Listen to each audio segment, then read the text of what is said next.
मेरे सामाजिक परिवार के सभी सदस्यों को राम राम। सदन विशेष सत्र में चला गया। सत्र चलते नहीं है, विशेष सत्र चलाया जाता है। सरकार के ऊपर यह आरोप लगता है कि वो सब अपने हिसाब से करती है। विपक्ष कह रहा है कि बिल्कुल से लोकतंत्र में जो विपक्ष को साथ लेकर चलने की प्रवृत्ति होती है वो सब खत्म हो गई, ये कहा जाता है। और वो भी कब? जब नरेंद्र मोदी की सरकार पूर्ण बहुमत की नहीं है, 240 सांसदों वाली सरकार है। बाकी तो समर्थन में है, लेकिन उसके बावजूद वो कर ले रहे। बिहार में नीतीश कुमार और आंध्र प्रदेश में चंद्रबाबू नायडू। आंध्र प्रदेश पड़ता है दक्षिण भारत में, बिहार है उत्तर भारत में, यानी उत्तर और दक्षिण दोनों का समर्थन उनको मिला हुआ है। लेकिन परिसीमन को लेकर उत्तर और दक्षिण के बीच में भेद कराने की कोशिश हो रही है, लड़ाई लगवाने की कोशिश हो रही है। अब सवाल यह है कि सरकार ने इसी में नारी शक्ति वंदन यानी महिला आरक्षण अगर आसानी से समझना चाहे और परिसीमन डिलिमिटेशन यानी लोकसभा सीटों का बढ़ाना वो एक साथ क्यों कर दिया? तब समझ में आता है कि दरअसल सरकार ने एक तरह से विपक्ष को अपने ट्रैप में फंसाने की कोशिश की। अब विपक्ष बार बार ये कह रहा है, मल्लिकार्जुन खड़गे जी कह रहे हैं, उन्होंने भी बड़ी लंबी चौड़ी चिट्ठी लिख दी है और उन्होंने कहा कि हमने लगातार इसका समर्थन किया है 2010 में और 2023 में, लेकिन परिसीमन पर हमारी आपत्तियां हैं, ये कह रहे हैं खड़गे जी।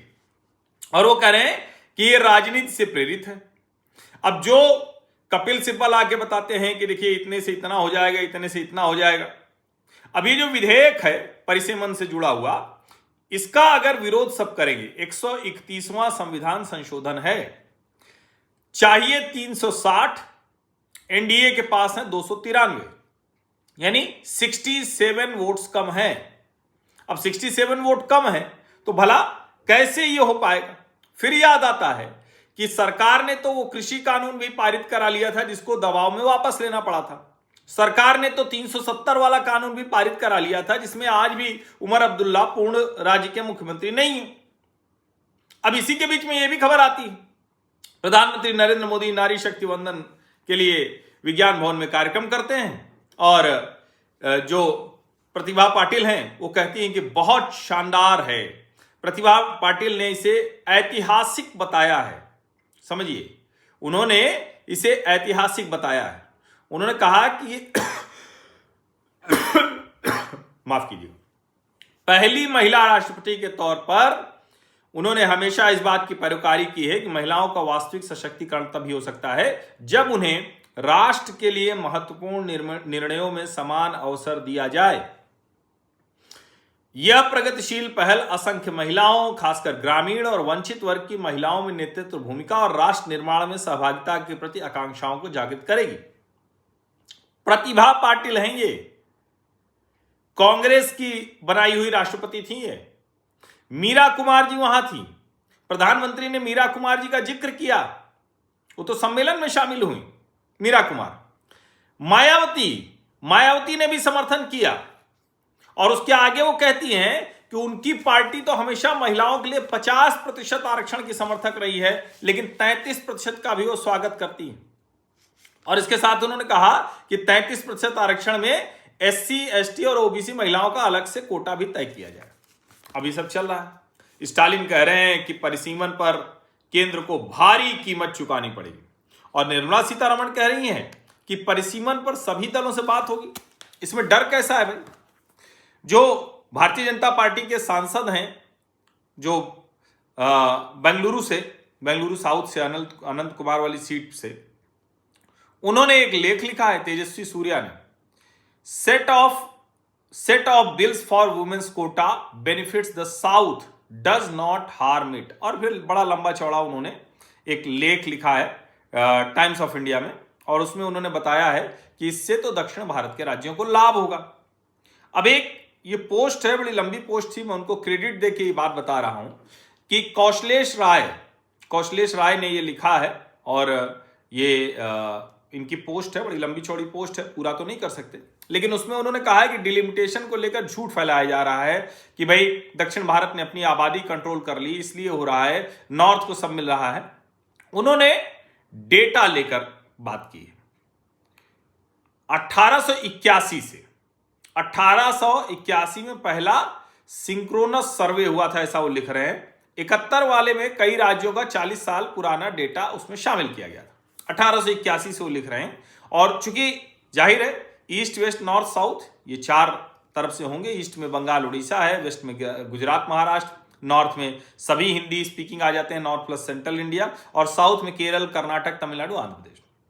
1881 में ईस्ट इंडिया यानी पूर्वी भारत की आबादी थी 2,58,00,000, 12.08%। पश्चिमी भारत की थी 2,87,00,000, 13.44%। दक्षिण भारत की थी 4,61,00,000, 21.56%। उत्तर भारत की थी 10,67,00,000, 49.85%। अब 2011 के सेंसस पर आ जाए। पूर्वी भारत में 16,44,00,000 हो गई, जो 13.58% हो गया। यानी पूर्वी भारत में 12.08% से बढ़कर आबादी हो गई 13.58। और एब्सोल्यूट नंबर भी मैं बता रहा हूं, 2,58,00,000 से बढ़कर 16,44,00,000। पश्चिम भारत में कहें तो 2,87,00,000 से बढ़कर 17,28,00,000 हो गई, और जो परसेंटेज था वो भी 13.44 से बढ़कर 14.27। दक्षिण भारत की घटी, इसी को लोग बता रहे हैं कि देखिए परसेंटेज टर्म में 21.56 से 20.75 हो गई। आबादी 4,61,00,000 से 25,12,00,000 हुई है। ऐसा नहीं कि वहां आबादी रुक गई है, आबादी तो बढ़ ही रही है। उत्तर भारत में 10,67,00,000 से 56,27,00,000, 49.85% था उत्तर भारत का 1881 में, और अब ये 46.47 है। मतलब ये इतना घटा है, ये बड़ा जरूरी है बताना। और देखिए जो अगर उस लिहाज से कहें तो क्या क्या हुआ है। 1881 में 49.85, 1901 में 46.16, 21 में 44.14, 51 में 42.61, और 71 में 41.90, और 11 में 46.47। और अगर साउथ की करेंगे तो 21.56 से अभी वो 20.75 तक आया। यानी उत्तर भारत की आबादी ज्यादा तेजी से गिर रही है, समझिए। और इसमें कौशलेश ने बहुत बढ़िया किया है। ये पूरे आंकड़े जो है बड़े काम के हैं, मैं इसका उपयोग भी करूंगा, इसीलिए मैंने अपने एक्स पर भी इसको रिपोस्ट किया है। शुरू के 70 सालों में सबसे ज्यादा आबादी किसकी बढ़ी? साउथ की, सबसे कम नॉर्थ की। और इसीलिए ये जो डेटा है ये समझना बहुत जरूरी है। अब ये जो महिला आरक्षण और परिसीमन है ये होगा तो इस पे क्या होगा, कैसे ये काम करेगा, ये एक बड़ा सवाल है। उससे चेंज क्या होने वाला है, जो 850 सीटें करने की तैयारी है। तो 1952 में पहले लोकसभा चुनाव हुए थे, और अब जो है 16 से 18 अप्रैल के बीच में ये होना है, परिसीमन किया जाएगा, महिला आरक्षण भी लागू करना है। ये आपके मन में आ रहा होगा, और ये बड़ा अच्छा है ये प्रश्न कि 2023 में जब हो गया था तो अब क्यों 3 बिल लाए गए। तो 3 बिल कौन से हैं? जो मैंने आपको बताया, संविधान का 131वां संशोधन विधेयक 2026, परिसीमन विधेयक 2026, और केंद्र शासित प्रदेश कानून संशोधन विधेयक 2026। अब ये चला गया 20 सितंबर को लोकसभा, और 21 सितंबर को राज्यसभा, और 28 सितंबर को राष्ट्रपति द्रौपदी मुर्मू ने इसको मंजूरी दे दी। लेकिन ये लागू नहीं हो सका क्योंकि उसमें शर्त थी कि नई जनगणना और उसके बाद होने वाले परिसीमन के बाद लागू होगा। अब इसका सीधा सा मतलब है, जनगणना तो अब शुरू हो रही, इसी अप्रैल महीने में शुरू हो गई। इसका मतलब यह हुआ कि वो 29 वाले लोकसभा चुनाव में नहीं हो पाएगा। तो अब सरकार क्या कर रही है कि 27 की जनगणना का इंतजार नहीं करेंगे, 2011 के आधार पर हम ये कर लेंगे, जिससे 2029 में कर सकें।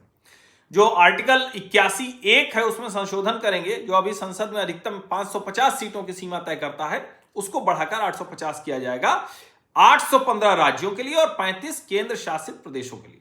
तीसरा, आर्टिकल 82 को हटाना। यह आर्टिकल हर जनगणना के बाद परिसीमन को अनिवार्य बनाता है। सरकार इसे हटाकर परिसीमन अपनी जरूरत और समय के हिसाब से लचीला करेगी। अब इसको आप चाहें तो कह सकते हैं सरकार अपने लिहाज से कर रही है, लेकिन ये तो सच है कि अगर उस परिसीमन पे जाएंगे तो 2029 में ये लागू नहीं हो पाएगा, या सारे राजनीतिक दल कहें कि हम 2029 में लागू नहीं करना चाहते हैं, ये नरेंद्र मोदी चाहेंगे। 850 क्यों करना है? अब आप जरा सोचिए, 71 की जनगणना पर यह आधारित है।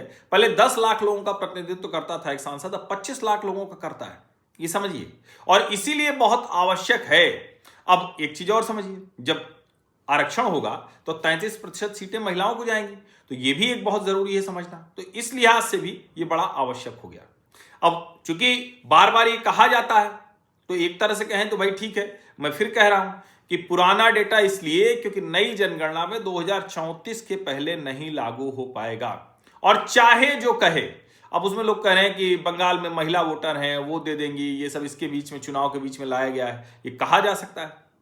लेकिन जब काम शुरू करना है तो सरकार कहे कि हम तो गंभीरता से इसको आगे करना चाह रहे हैं। अब दक्षिण के राज्य वो आबादी वाला मैंने आपको बहुत डिटेल में बता दिया, एकदम साफ साफ बता दिया। अब मैं आपको भी सभी राज्यों का बता दूंगा पूरी डिटेल, वो आज के सभी समाचार पत्रों में भी सब जगह, तो वो मैं उसको बताऊंगा। अब अगर ये लागू हो गया तो इसका सीधा सा मतलब है कि 2029 से शुरू हो जाएगा, समझिए 2029 के लोकसभा चुनाव तक। क्योंकि आमतौर पर एक शुरू होते होते, बनते बनते, वो सब करते समय लग जाता है, मतलब 3 से 5.5 साल लग जाते हैं अगर परिसीमन की बात करें तो इसीलिए करके और ये किया जाएगा। SC/ST कोटे की भी 1/3 सीटें उसी वर्ग की महिलाओं के लिए रिजर्व होंगी, जो 33% जो जाएगा। विधानसभा में भी महिला आरक्षण वाला सवाल बिल्कुल केंद्र के साथ, विधानसभा में नहीं, लोकसभा और विधानसभा दोनों। अब जाहिर है कि बड़ा साफ साफ है, और 2026 का जो परिसीमन है, ये मतलब इसके फैसले को कोर्ट में चुनौती नहीं दी जा सकेगी। अब मूल मुद्दा, तीनों बिल पास कैसे होगा, तो हमने तो बताया ही कि अभी एक जिसको कहते हैं ना कि वो 293 सांसद हैं, अब चाहिए तो 360, तो कैसे हो पाएगा? ज्यादातर दलों ने व्हिप जारी कर दिया है, और क्या ये हो सकता है कि कुछ पार्टियां एब्सटेन कर जाएं? ये एक बड़ा सवाल है, अब उसका भी जवाब आना है। लेकिन ओवरऑल या कहें तो सरकार ये चाहेगी कि वो महिला आरक्षण देती दिखे, सीटें बढ़ाती दिखे, और विरोधी दल उसको परेशान करते दिखें, उसकी राह में बाधा करते दिखें। अब देखिए, उत्तर प्रदेश की 40 सीटें बढ़कर हो जाएंगी 120, महाराष्ट्र की 48 72, पश्चिम बंगाल की 42 63, बिहार की 40 60, लगभग 50% का सबको लाभ हो रहा है। 39 से तमिलनाडु 59। अगर ये जनसंख्या के आधार पर होता तो इनको 20 सीटों का लाभ नहीं होता, जैसे उत्तर प्रदेश को 40 का हो रहा है, ये भी आप समझ लीजिए। मध्य प्रदेश 29 से 44 हो जाएगी, 15 सीटों का लाभ। कर्नाटक 28 से 42 हो जाएगी, 14 सीटों का लाभ। गुजरात 26 से 39 हो जाएगी, 13 सीटों का लाभ। आंध्र प्रदेश 25 से 38, 13 सीटों का लाभ।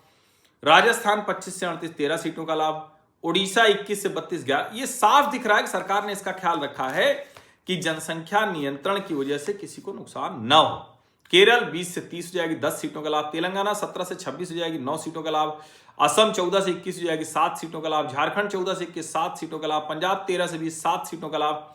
छत्तीसगढ़ 11 17, 6 सीटों का लाभ। हरियाणा 10 से 15, 5 सीटों का लाभ। जम्मू कश्मीर 6 से 9, 3 सीटों का लाभ। उत्तराखंड 5 से 8, 3 सीटों का लाभ। दिल्ली 7 से 11, 4 सीटों का लाभ। हिमाचल 4 से 6, 2 सीटों का लाभ। त्रिपुरा 2 से 3, 1 सीट का लाभ। मणिपुर 2 से 3, 1 सीट का लाभ। ये त्रिपुरा, मणिपुर, मेघालय, गोवा और अरुणाचल, इन सब को 2 से 3 हो जाएगी।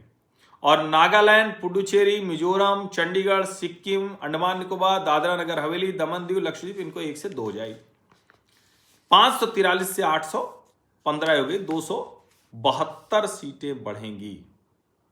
इसको आप समझिए।